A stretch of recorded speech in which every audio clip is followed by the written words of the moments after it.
Oh boy. This thing is very, very much fast tracking, and Chris already has replied on Instagram, and I just saw the cover art. Oh, this is getting ugly. Hi guys, welcome back to the show. Welcome back to the channel. Beef is really just the topic at hand right now, and I'm still shocked that Chris Brown's diss track was as vicious as it was. But Quavo now has a reply. Over Hoes and Bitches is the name of the diss track, and the artwork is kind of crazy. I won't pull up the original image, but Chris got in trouble a while ago for what Quavo has reinterpreted for diss purposes. He's reinterpreted the photo to take a shot at Chris. So I'm hoping that the cover art matches the energy of what Chris gave on Weakest Link. That cover art was crazy too, but Quavo, wow. I give you points off the art alone, but let me see what the track is like, because you gotta match the disrespect that was thrown at you, Quavo. Like, Chris came for your head, he came for your neck, he came for your bloodline. Chris was talking disrespectful. You gotta get your get back. So let's check it out. Over Hoes and Bitches by Quavo, dissing Chris Brown. Let's get into it. Pussy nigga, pull up, crash, shout about your bae. Why you pussy? Been fucked your bag up when you punch Rhea in the face. Tell my fashion week, you sparing who? Come punch me in my face. Pussy, it ain't nothing but a fade. You know you lost a Frank. Niggas raining your tied up your aunt cause she ain't paid. Don't ever bring up tape. Pussy. You know half of y'all niggas some hoes out here. Pussy. I call your hoe for pussy. I hit your hoe for pussy.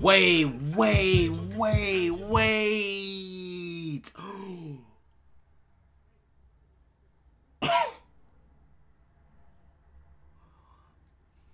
So first, Drake goes and gets Tupac back from the dead. And now Quavo is using a takeoff verse?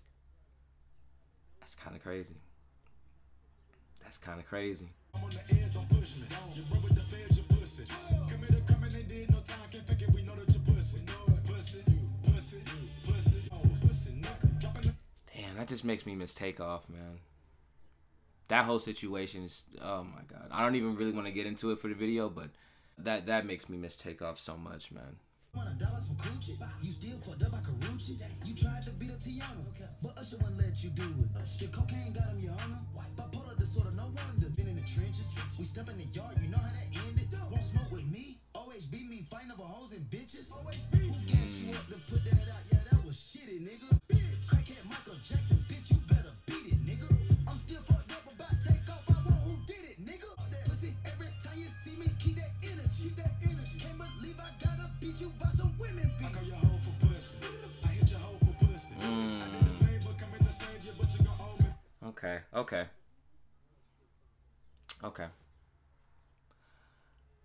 I'll talk about that after. There's a little bit left. I want to see if he says anything else.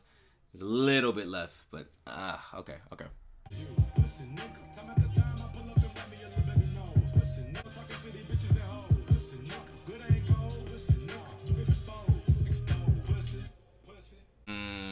Oh man, okay.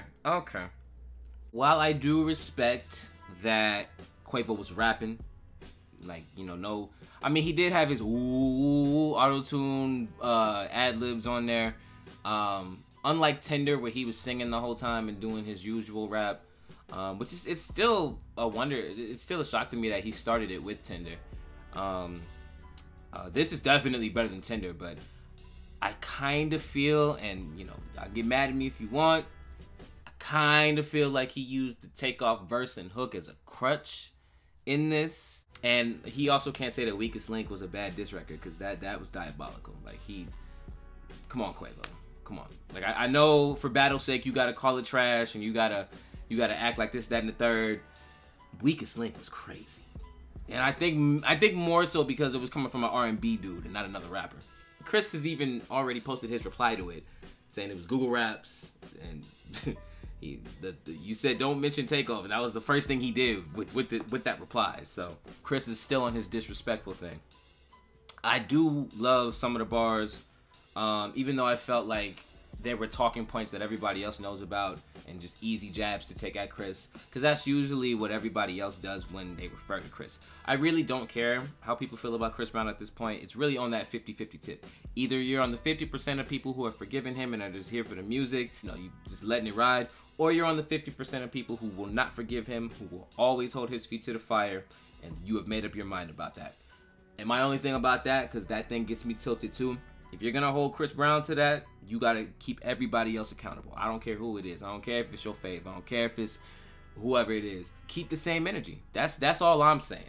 I don't like how performative people get about issues pertaining to people, but they'll turn a blind eye for other people. But as soon as Chris comes in the conversation, oh yeah, don't forget what he did. All I'm saying is, if you're gonna do that to Chris, you gotta do it to everybody.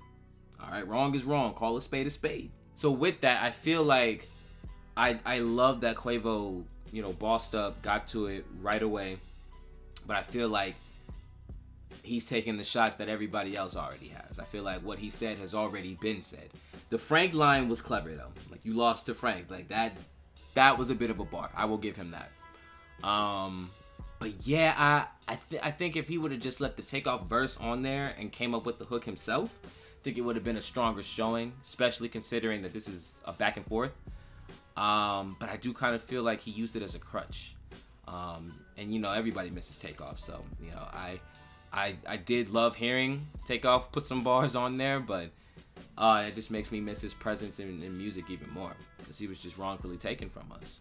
I like the reply, but I still have to give the win to Chris right here, just because everything that Chris said was just in such a disrespectful manner, just straight violation. And I feel like there's nothing that you can really say to rebuttal that. Like I said, like everything that he said in the opening goings was stuff that we already knew and stuff that everybody else has already attacked Chris for. So it's kind of hard to hit him with material he's already been hit with, if that makes sense. I don't know if Chris is going to reply to this, because if we're doing Tinder versus Weakest Link, Chris won that. And I feel like if Chris replies to this, then we can do like a round 2 type of thing. But right now, Chris is up. I do, again, shout out to Quavo for getting back as quick as he did. But that's not really hitting as hard as Weakest Link did. So I guess we're going to wait to see if Chris responds to that. But if not, you know, it is what it is. Chris did his thing. And I respect Quavo for not backing down. The artwork is tough as hell. But yeah, it's looking like Chris might still have the upper hand in this one. If he chooses to reply, that might be the final blow, but we'll have to wait and see.